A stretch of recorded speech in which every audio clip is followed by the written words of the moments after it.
Ibu saudara yang dikasihi oleh Tuhan, mari kita bersatu dalam doa. Bapa, sebelum kami beranjak untuk beristirahat, kami ingin mendengarkan sabda-Mu yang akan menjadi kekuatan dalam kehidupan kami. Dalam nama Yesus kami memohon. Amin. Firman Tuhan untuk kita malam hari ini terambil dari kitab Ayub, pasal 2 ayat pertama sampai dengan ayat 10. Demikian bunyi firman Tuhan. Pada suatu hari datanglah anak-anak Allah menghadap Tuhan, dan di antara mereka datang juga iblis untuk menghadap Tuhan. Maka bertanyalah Tuhan kepada iblis, "Dari mana engkau?" Lalu jawab iblis kepada Tuhan, "Dari perjalanan mengelilingi dan menjelajah bumi." Firman Tuhan kepada iblis, "Apakah engkau memperhatikan hambaku Ayub? Sebab tiada seorang pun di bumi seperti dia, yang demikian saleh dan jujur, yang takut akan Allah dan menjauhi kejahatan. Ia tetap tekun dalam kesalehannya, meskipun engkau telah membujuk aku melawan dia untuk mencelakakannya tanpa alasan." Lalu jawab iblis kepada Tuhan, "Kulit ganti kulit. Orang akan memberikan segala yang dipunyainya ganti nyawanya. Tapi ulurkanlah tanganmu dan jamalah tulang dan dagingnya. Ia pasti mengutuki engkau di hadapanmu." Maka firman Tuhan kepada iblis, "Nah, ia dalam kuasamu, hanya sayangkan nyawanya." Kemudian iblis pergi dari hadapan Tuhan, lalu ditimpanya Ayub dengan bara yang busuk dari telapak kakinya sampai ke batu kepalanya. Lalu Ayub mengambil sekeping beling untuk menggaruk-garuk badannya sambil duduk di tengah-tengah abu. Maka berkatalah istrinya kepadanya, "Masih bertekunkah engkau dalam kesalehanmu? Kutukilah Allahmu dan matilah." Tetapi jawab Ayub kepadanya, "Engkau berbicara seperti perempuan gila. Apakah kita mau menerima yang baik dari Allah, tetapi tidak mau menerima yang buruk?" Dalam kesemuanya itu Ayub tidak berbuat dosa dengan bibirnya. Ibu bapak, saudara yang dikasihi oleh Tuhan, adalah mudah untuk mengucapkan rasa syukur, terima kasih ketika keadaan kita selalu baik dan berjalan dengan normal. Tapi hal ini akan berbanding terbalik 180 derajat ketika kita mengalami penderitaan, sakit penyakit, bahkan berbagai macam musibah. Di tengah peristiwa, di tengah berbagai macam pergumulan yang kita hadapi, masih mampukah kita mengucapkan syukur kepada Tuhan? Atau jangan-jangan kita justru bersikap seperti istri Ayub dalam teks ini, yang meminta Ayub untuk mengutuki Allah atas penderitaan yang dialami. Ayub sebagai orang yang punya banyak harta pada zamannya, tapi kemudian semua yang dia miliki harus hilang, diambil daripadanya. Lalu iblis pun berusaha untuk tetap membuktikan bahwa kesalehan Ayub tidak akan bertahan lama, terutama di tengah berbagai macam penderitaan hidup yang dia alami. Dan iblis yakin jika nyawa Ayub terancam, dia pasti akan mengutuki Allah. Tapi ternyata hal itu tidak dilakukan oleh Ayub. Ayub justru belajar untuk menerima yang buruk karena ia sudah menerima apa yang baik dari Tuhan. Dalam teks ini diperlihatkan kepada kita bahwa Ayub tidak mengutuk dan juga tidak menggerutu.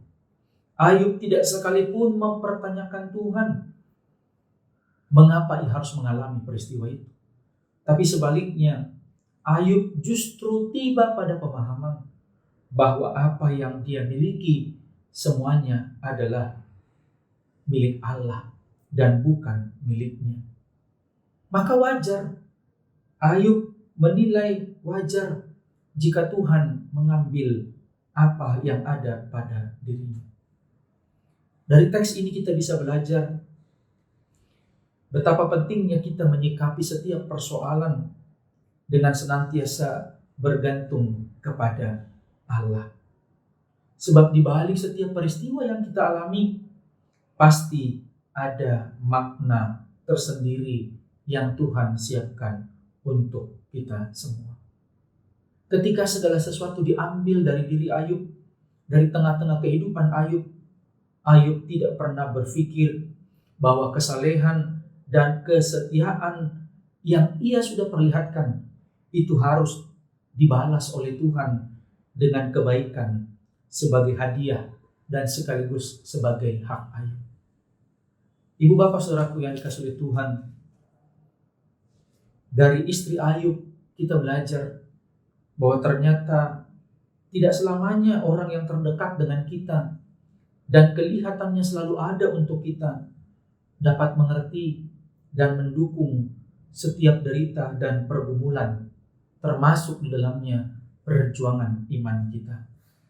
Maka melihat kisah Ayub dalam teks ini yang telah kehilangan segalanya, bagaimana jika itu terjadi dalam kehidupan kita masing-masing? Sanggupkah kita untuk menghadapinya? Lalu mampukah Tuhan mengubahkan hati-hati yang telah hancur karena kehilangan segalanya dalam kehidupan mereka, termasuk nyawa mereka pun menjadi taruhannya? Yang pasti Yesus sanggup.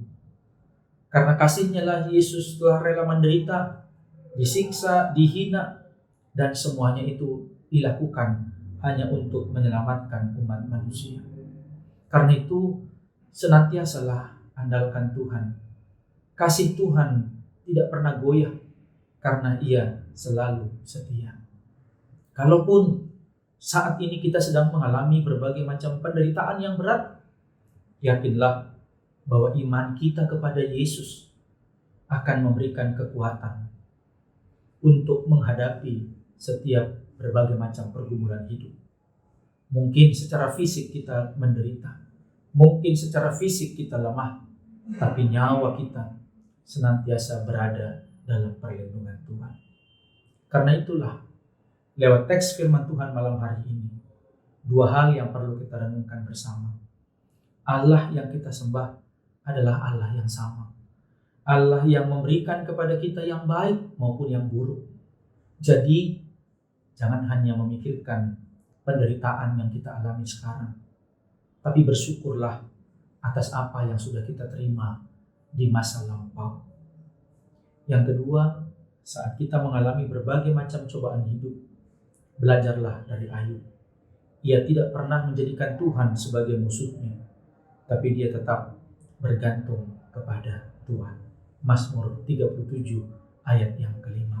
Seorang tokoh bernama L. Ron Hubbard pernah berkata begini, kita harus terus berjalan meskipun dalam keadaan cuaca buruk, karena cuaca cerah senantiasa menanti di hadapan kita. Selamat malam, Tuhan Yesus memberkati. Amin.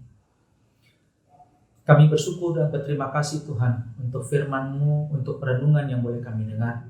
Meteraikanlah itu dalam kehidupan kami, supaya kami boleh sungguh-sungguh memaknai setiap berbagai macam peristiwa yang terjadi dalam hidup kami. Kami belajar untuk mempercayakan diri kami kepada Tuhan.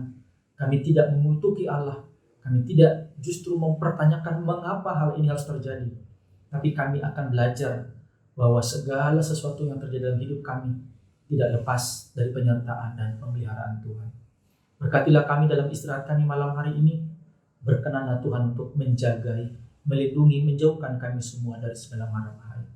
Jika Tuhan berkenan, bangunkanlah kami besok pagi dengan kekuatan baru daripada Tuhan. Terpujilah Engkau ya Allah, kini kekal sampai selamanya. Dalam nama Yesus, Tuhan dan Juru Selamat kami yang hidup, kami sudah berdoa. Amin. Selamat malam, Tuhan Yesus memberkati kita sekalian. Shalom.